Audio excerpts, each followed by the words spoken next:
Shalom, shalom, bien-aimés. Je continue le message sur les types d'esprits mauvais qui influencent les vies des gens. Hein? Ces esprits mauvais-là, qui sont à la base de toutes ces choses-là que j'ai mentionnées. Je continue, bien-aimés. Et donc, le huitième type d'esprit, il y a l'esprit d'orgueil, l'esprit qu'on appelle l'esprit de légion. Dans Proverbes chapitre 16, verset 18, ou dans Ésaïe 14, verset 12 à 15, et dans Timothée chapitre 3, verset 6, on peut voir. Donc, ces esprits-là poussent les gens à être orgueilleux. Donc, l'orgueil est la racine de la chute de Satan. Donc, c'est ces esprits-là qui poussent les gens à être très orgueilleux. Alléluia. Ces esprits-là amènent les gens à être très fiers d'eux et à tellement se sentir, se prendre, comme on le dit, que, bien aimé, il y a l'orgueil qui est rempli en eux. Donc, c'est ces esprits-là qui poussent les hommes à être pareils, à être de cette façon. Donc, cet esprit-là n'écoute pas la vérité. Il pense qu'il a toujours raison. Donc, il y a des personnes que eux, ils ont toujours raison. Voilà, eux là, tout ce qu'ils disent, c'est vrai. Eux là, ils ne veulent jamais reconnaître qu'ils ont tort. C'est poussé par ces esprits-là qui les influencent parce que c'est l'orgueil qui amène quelqu'un à ne pas reconnaître son tort. Alléluia. Donc, bien aimé, c'est important de savoir cela. Donc, comment il se manifeste, c'est par l'incapacité totale à admettre ses torts, comme je l'ai dit. L'arrogance, mépris des autres, refus de recevoir tout conseil ou correction. Alléluia. Se comparer constamment et vouloir dominer.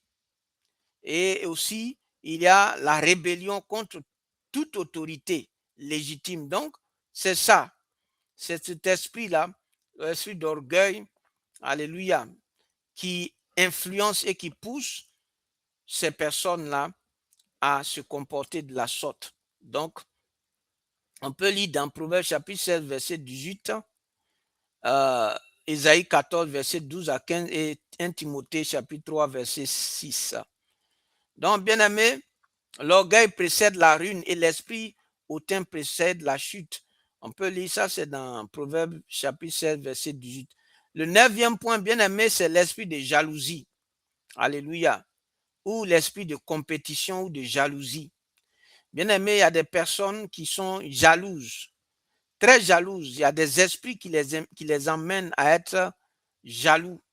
Ces esprits-là, ces esprits mauvais-là, qu'on appelle démons, sont à l'origine de la jalousie. Alléluia. Il y a des personnes qui sont très jalouses. Alléluia.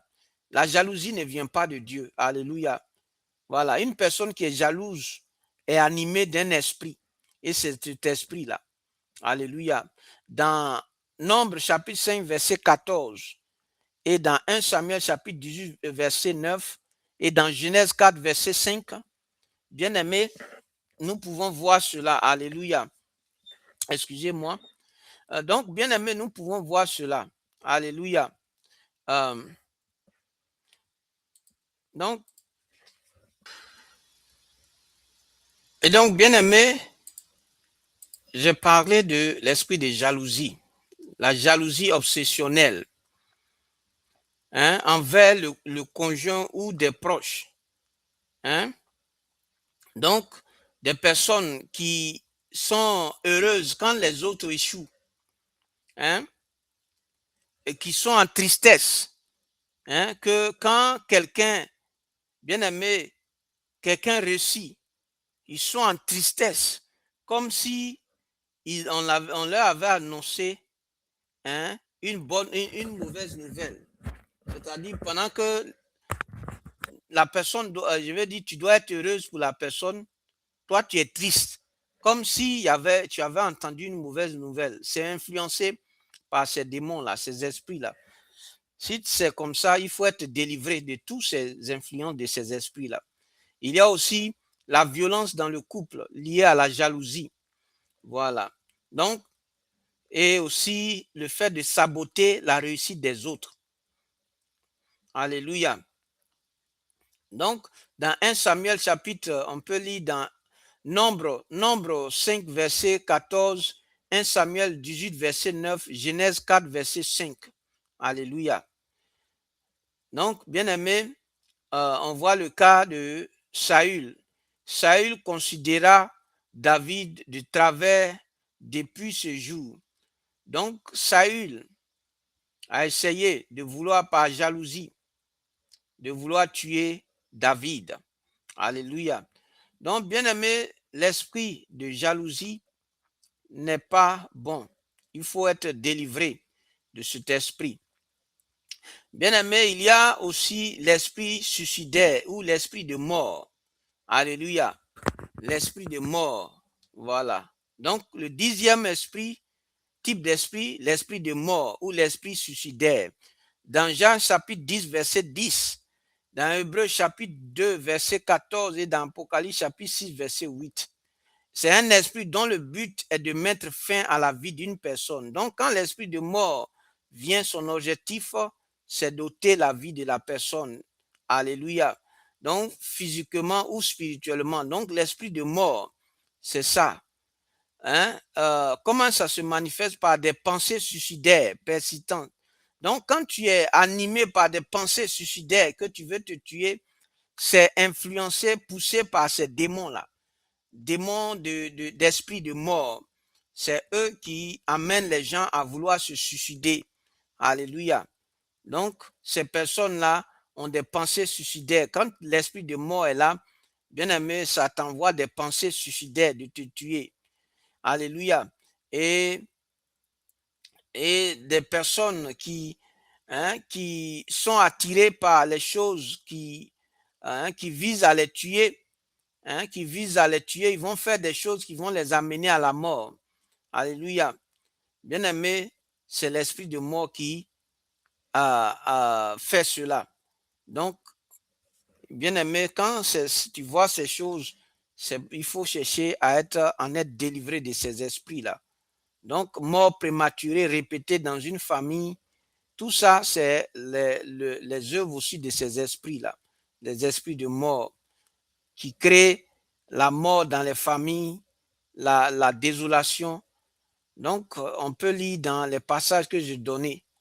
Bien aimé, le 11e point, le 11e esprit, c'est l'esprit de religion, c'est-à-dire la fausseté, la fausse piété. Dans 2 Timothée chapitre 3, verset 5, Matthieu 23, verset 27 à 28, Apocalypse 3, verset 1. Donc, c'est un esprit particulièrement insidieux parce qu'il opère à l'intérieur de l'Église sous la couverture de piété. Donc, il y a des personnes, l'esprit de religion, qui sont là, qui donnent la forme d'être chrétiens, mais dans le fond, bien aimés, ils ne sont pas chrétiens. Ils donnent l'apparence de la chrétienté ou de la piété, mais c'est une fausse piété. Voilà, c'est une fausse piété, une fausse chrétienté. Alléluia. Ces démons-là influencent ces personnes à faire semblant, à venir à l'église montrer comme si ils font l'œuvre de Dieu, ils sont sincères, mais dans le fond, ils sont pas leur objectif, par exemple, parce qu'ils cherchent une sœur dans l'église, ils veulent sortir avec une sœur dans l'église. Donc, ces démons-là vont amener l'esprit de la religion, faire comme si ils sont véritablement chrétiens ou ils sont vraiment chrétiens ou chrétiennes, mais en réalité, c'est des faux. Alléluia. Donc, c'est ça, c'est ces démons-là, ces esprits-là qui sont à la base de cette, cette double face. Montrer qu'on est chrétien, mais en réalité, on ne l'est pas. Alléluia. Donc, qui vont à l'église, qui font tout, mais en réalité, tout ça, c'est du matu vu, c'est l'hypocrisie. Alléluia. Bien aimé, on peut lire dans 2 Timothée chapitre 3, verset 5, Matthieu 23, verset 27 à 28 et Apocalypse 3, verset 1. Le 12e esprit, c'est le type d'esprit, c'est l'esprit de torpeur, l'esprit d'engourdissement. Dans Romains chapitre 11, verset 8, Ésaïe chapitre 29, verset 10, Matthieu 13, verset 15, celui qui est animé de cet esprit s'endort constamment dans l'église. Alléluia. Donc, c'est ce démon-là qui amène les gens à l'engourdissement, ou je veux dire à la tiédeur, au sommeil spirituel. Bien aimé, quand ces esprits-là t'influencent, ou ils sont là, bien aimé, c'est eux qui créent. Hein, il y a des gens, dès qu'ils sont en l'église, ils sont assis, on est en train d'apporter la parole de Dieu. Ces démons-là, c'est eux qui créent le sommeil, qui vont t'amener à dormir. C'est dans l'église, pendant qu'ils viennent, on est en train de parler, annoncer la parole de Dieu, ils sont en train de dormir. Hein? Donc, pendant les moments de prière, tout ça, eux, ils sont distraits, ils sont endormis. Alléluia. Bien-aimé, cet esprit empêche de voir et d'entendre la parole de Dieu, d'être en communion avec lui ou de prier. Bien-aimé, c'est ça, l'esprit de torpeur ou l'esprit d'engourdissement ou l'esprit je dirais, de sommeil ou voilà. Donc, bien-aimé, il y a la somnolence irrésistible. Dès qu'on prie, bien-aimé, ou qu'on lit la Bible, eux, ils commencent à dormir en même temps. Ils sont indifférents aussi, alléluia, aux choses de Dieu. Hein? Ils sont indifférents, ils sont dans l'église, c'est eux qui sont là en train de parler, alléluia. Pourtant, quand il s'agit des choses de Dieu, ils sont là en train de dormir, ils montrent pas d'intérêt véritable. Alléluia, alléluia. Donc c'est ça, on peut lire dans Romains chapitre 11, verset 8. Le 12e, c'est l'esprit d'aliénation mentale ou esprit de démence. Donc, cet esprit-là, c'est eux qui affectent directement la raison et le comportement d'une personne pour simuler des troubles mentaux ou les aggraver. Donc, c'est eux qui créent les troubles mentaux. Donc, ce n'est pas tous ceux qui sont là je veux dire, tous ceux qu'on voit qui ont des troubles mentaux. Alléluia. C'est ces esprits-là qui créent ça. Alléluia, qui envoie des troubles, qui affectent des personnes, alléluia, qu'on appelle esprit d'aliénation mentale ou esprit de démence, qui crée toutes ces choses-là d'anormalie ça veut dire ils font que tu n'es pas normal, quoi. Voilà, comme quelqu'un qui est fou ou quelqu'un qui est folle, c'est ces démons-là qui créent ça. Alléluia. Ils créent des troubles mentaux. Donc, il y a le comportement erratique et incontrôlable, changement de personnalité soudain et inexplicable qui change de personnalité soudainement et sans qu'on ne sache, quelqu'un qui était bien, tu le vois, il devient autre chose. C'est ça, c'est ces esprits-là qui font ça. De violence incontrôlable, de mutisme, alléluia, muet, alléluia, et d'hurlement ou de convulsion, perte de conscience de soi, alléluia. On peut lire les passages que j'ai donnés, Marc chapitre 5, verset 1 à 20, Luc 8, verset 26 à 39, Marc 9, verset 14 à 27, alléluia. Et le 14e, c'est l'esprit de fornication ou l'esprit d'immoralité ou aussi esprit des eaux, parce que c'est l'esprit des eaux qui crée tout ça. Donc, ces esprits-là, c'est un esprit qui pousse vers l'immoralité sexuelle chronique, les perversions, coucher avec les animaux, tout ça, c'est les esprits des eaux qu'on appelle aussi esprits de fornication ou d'immoralité. Alléluia. C'est eux encore, c'est eux qui ont tous ces noms-là. Alléluia. Donc, leur manifestation, tu es addicté, comme on le dit, tu es attaché à la sexualité. Ça veut dire que tu as une sexualité que toi-même, tu ne peux pas contrôler. Alléluia. Il y a des personnes, dès qu'ils voient, ça veut dire qu'ils ont une sexualité qui est incontrôlée. Ils ne peuvent pas contrôler ça. Alléluia. C'est ces démons-là qui aussi les amènent à agir de la sorte. Alléluia. Pornographie qui résiste à toute délivrance ordinaire, séduction qui détruit les familles. Donc, bien aimé, on peut lire cela. Maintenant, le 15e esprit mauvais, c'est l'esprit d'avarice ou l'esprit de mammon ou d'amour de l'argent. Alléluia.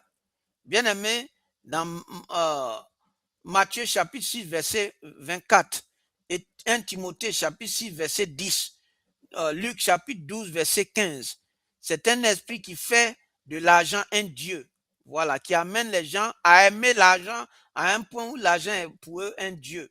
Alléluia. C'est ces esprits-là qui amènent les gens à agir de la sorte, à pousser les gens à l'accumulation compulsive. Ça veut dire qu'eux, ils cherchent toujours, ça veut dire que l'amour est freiné. L'amour est freiné de l'argent. Alléluia. Au détriment des autres et au détriment, même s'il faut tuer, ils sont prêts à tuer pour avoir de l'argent. Ils sont prêts à faire des sacrifices pour avoir de l'argent. C'est bien aimé, c'est l'esprit de maman, l'esprit de l'amour de l'argent qui devient, ça veut dire que l'argent a plus d'importance même que l'homme, que tout le monde, que eux-mêmes leur propre vie. Alléluia. C'est ça. Donc, bien aimé, voici les 15 esprits, types d'esprits que j'ai mentionnés. Bien aimé, il faut prendre le temps de voir. Donc, il faut savoir que le monde là n'est pas simple. Tout ce que nous voyons aujourd'hui, c'est les œuvres de ces démons, de ces esprits mauvais là, qui font tous ces dégâts là et qui amènent les hommes à agir de la sorte. Et donc, c'est pour tout ça que le Seigneur Jésus-Christ est venu pour nous délivrer. Le Seigneur a dit, vous connaîtrez la vérité et la vérité vous affranchira. Il a dit, si le Fils vous affranchit, vous serez réellement libre. Donc, c'est pour tout cela que Jésus-Christ a vaincu la mort, il a vaincu le diable par la croix. Alléluia. Pour que tu sois délivré de toutes ces influences et de ces démons-là, pour que tu sois libre. Que Dieu te bénisse. Je vais m'arrêter là. Shalom.